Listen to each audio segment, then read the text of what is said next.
एक और चीज़ की तरफ मैं हसन रजा पाशा साहब आना चाहता हूं, और वो ये है कि आज ज़ेर समात केसेस की खबरें चलाने पर पैमरा ने पाबंदी आयद की है और कहा है कि जो जब तक फैसला ना आ जाए तब तक आप उसको रिपोर्ट नहीं कर सकते। आप कैसे देख रहे हैं इसको? एक तरफ तो लाइव स्ट्रीमिंग हो रही है इंपॉर्टेंट केसेस में, और ये खुद सुप्रीम कोर्ट का फैसला है कि लाइव स्ट्रीमिंग हो। लाइव स्ट्रीमिंग में तो एक एक चीज़ सामने आ जाती है, तो ये कैसे दोनों चीज़ें साथ साथ चल सकती हैं? एक तरफ लाइव स्ट्रीमिंग, दूसरी तरफ केसेस, ज़ेर समात केसेस को रिपोर्ट करने पर पाबंदी। ये दोनों चीजें साथ साथ कैसे चलेंगी? हाँ, देखिए असदुल्ला खान साहब, जो लाइव कवरेज जिन केसेस को मिल रही है वो शायद इसीलिए जनाब चीफ जस्टिस साहब के ज़हन में ये बात आई कि अमूमन ये देखा गया कि रिपोर्टिंग में कहीं झोल रह जाता है, कोई कमी कोताही या कोई बढ़ा चढ़ा के बयान किया जाता है, तो उससे जो ऑब्जर्वेशन जजेस साहबान देते हैं या वकला साहबान जो कोई आर्गूमेंट करते हैं, तो उसमें तफावत पैदा करने के लिए और जो कंट्राडिक्टरी स्टेटमेंट्स दो तीन जर्नलिस्ट आपस में कर देते हैं, तो उससे अवॉइड करने के लिए जो है वो लाइव स्ट्रीमिंग जो है वो की गई।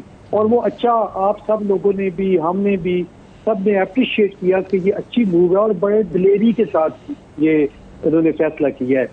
बहरहाल पैमरा अपने ओन पे तो शायद ये ना कर सके, वो जो उनको रोका गया या जो नोटिफिकेशन है वो अभी तक हमारी नजरों में नहीं गुजरा, वो शायद सामने आए तो ये हम एक्सप्लेन कर सके कि इसका मकसद क्या है। क्या उसके जो उसकी जो आर्ग्यूमेंट के हवाले से जो है कवरेज वो नहीं करनी, या आपने अपनी तावीलें जो बना लेते हैं, आपको तज्जिया निगार हमारे जैसे जो हैं वो आके अपनी तावीलें गढ़ते हैं, तो कहीं वो तो नहीं रोका गया। क्योंकि अगर लाइव कवरेज नहीं है और रिपोर्टिंग करनी है तो रिपोर्टर बड़े जिम्मेदारी के साथ करते हैं और करनी चाहिए उनको, तो फिर उनको रोका जाना बिला वजह ये को मुझे समझ नहीं आ रही।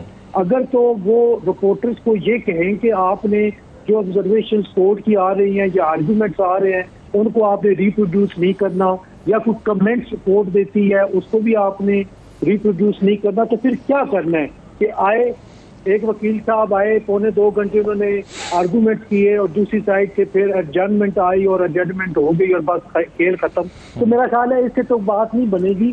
कम अज कम इतना जरूर इजाजत होनी चाहिए कि जो सब्सटेंशियल किस्म के आर्गूमेंट्स हुए हैं और कोर्ट की जो ऑब्जर्वेशन या कमेंट्स आए हैं उनको बहरहाल इजाजत मिलनी चाहिए कि उस पे हाँ ये तज्जिया करना कि इसका फैसला आगे जाके ये होना है, या नजर आ रहा है बादी नजर में कि जनाब ये क्या फैसला आएगा, मेरिट्स पे बात करना। तो बिल्कुल ठीक है, वो तो ऑलरेडी मेरा ख्याल है नहीं होता सर, वो तो ऑलरेडी मेरिट्स पे बात करना या उस पर अपनी राय जनीद करना कि जी इसका तो ये फैसला आ जाएगा, ये तो ऑलरेडी भी नहीं हो रहा मेरा ख्याल है। हम सभी इस पर मोहतात रहते हैं। आप मेरे साथ बहुत दफा शोज में आते हैं, हमने कभी आप कोई सवाल हो भी जाए तो आप कह देते हैं कि जी ये तो सब्जुडिस है, और हम भी उसकी लिमिट का ख्याल रखते हुए करते हैं। ऐसे ही है, ऐसे ही है बिल्कुल। तो मैं नहीं समझता कि ये जो है इस किस्म का जो आज नया नोटिफिकेशन, क्या ये तहरीरी आया है या ज़बानी आया है? भाई साहब, एक तो मैं नूर आलम खान साहब के ने जो मनसूखी का बिल लेकर आए हैं उस पर बात कर रहा हूँ कि वो जो तौहीन अदालत का कानून है उसे वो चाहते हैं खत्म कर दिया जाए, मनसूख कर दिया जाए तौहीन अदालत का। इससे क्या इम्पैक्ट होगा आपके ख्याल में? ये अच्छा है, बुरा है, आप इसको कैसे देखते हैं? क्यों खत्म कराना चाहते हैं तौहीन अदालत का कानून? आप देखें कि एक बहुत बड़े लोगों को छोड़े आम लोगों का, फर्ज कर लें एक टीचर है और उसने कोई उसकी रिट उसके हक में हुई है और डिपार्टमेंट वो ऑर्डर उसके हक में होने के बावजूद उसकी कंप्लायंस नहीं कर रहा, तो उसके पास फिर क्या रेमेडी बचती है माँ सिवाय कंटेम्प्ट ऑफ कोर्ट के?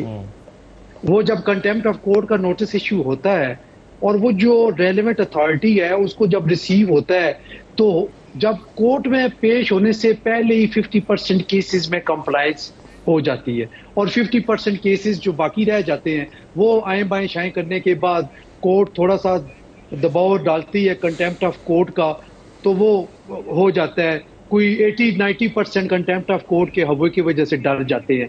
मुझे बताएं कितने कंटेम्प्ट ऑफ कोर्ट के नोटिस इशू हुए और उसके बाद उनमें सजाएं हुई? सजा की रेशो 0.1% या 2% है, इससे ज्यादा नहीं है।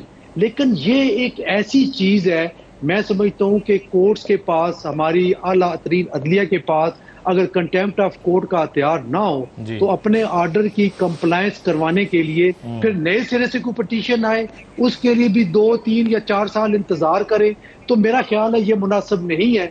बाकी उनकी पटिशन जब पढ़ेंगे या उनका जो उन्होंने मूव की है वो करारदाद रेजोल्यूशन वो देखेंगे तो शायद उस पर मजीद बेहतर तरीके से हम अपनी राय का इजहार कर सकते हैं। बिल्कुल सही है, लेकिन प्रेमा फेशी जो हमें नजर आ रही है वो तो कोई इतने वो नहीं है उसमें। बिल्कुल सही है सर। मैं एक चीज जो आप अभी थोड़ी देर पहले कह भी रहे थे कि क्या तहरीरी तौर पर पैमरा ने ऑर्डर किया है, तो वो अब नोटिफिकेशन मेरे पास आ भी गया है अभी, क्योंकि जो थोड़ी देर पहले की ये अपडेट है। 80 to 90% केसेस में रिटन ऑर्डर कोर्ट में नहीं होते, वो वेट फॉर ऑर्डर्स कह देते हैं और वो बाद में नेक्स्ट डे या 2-3 दिनों के बाद वो ऑर्डर बाहर आता है, तो वो फिर रिपोर्टर जो है वो 2-3 दिन की तक इंतजार करे। मेरा ख्याल है कि कल कुछ ऐसी ऑब्जर्वेशन इस्लामाबाद हाई कोर्ट की तरफ से आई जो काफी चौंका देने वाली थी और काफी उनमें ऐसा सब्सटेंस था कि तमाम टीवी चैनल्स ने जब उनको रिपोर्ट किया तो गवर्नमेंट हरकत में आ गई और एक सीनियर मिनिस्टर साहब ने स्टेटमेंट भी अपनी दी उस पे। तो मैं समझता हूँ शायद उनको रिफ्रेन करने के लिए किया गया है। बहरहाल मैं नहीं समझता कि इसमें कोई सब्सटेंस है या ये कोई मुनासिब चीज है। इसको इस तरह नहीं रोके जाना चाहिए। ये आजादी राय पे एक कदगन जरूर समझा जाएगा। ठीक है। फैसल वाडा साहब ने जस्टिस अतर मिनल्ला साहब के खिलाफ तहरीके इस्तेकाक जमा कराई है, तो मुझे एक तो ये बता दीजिए कि क्या जज को किसी सेनेट की या पार्लियामेंट की कमेटी में बुलाया जा सकता है? आई गेस बुलाया जा सकता है। जरा इस पर एक तो अपनी राय दे दें, और दूसरा ये है कि जब कोई पार्लियामेंट का मेंबर जो है वो किसी जज के खिलाफ तहरीके इस्तेकाक जमा कराए तो क्या होता है? मेरा ख्याल है कि ज़ाती तौर पे मैं ये समझता हूँ कि फैसल वाडा साहब एक सस्ती शोहरत हासिल करने के लिए इस किस्म की हरकत कर रहे हैं, और रियली अफसोस होता है जब इस किस्म की हरकत होती हैं। उनको नहीं करना चाहिए। अतर मिनल्ला साहब एक अपराइट जज हैं, और अगर आपको उनकी किसी बात से कोई मसला है, कोई आप समझते हैं, गलत भी कह सकते हैं, कोई ऑब्जर्वेशन गलत दे सकते हैं, तो आप उनके खिलाफ कोर्ट में जाएं।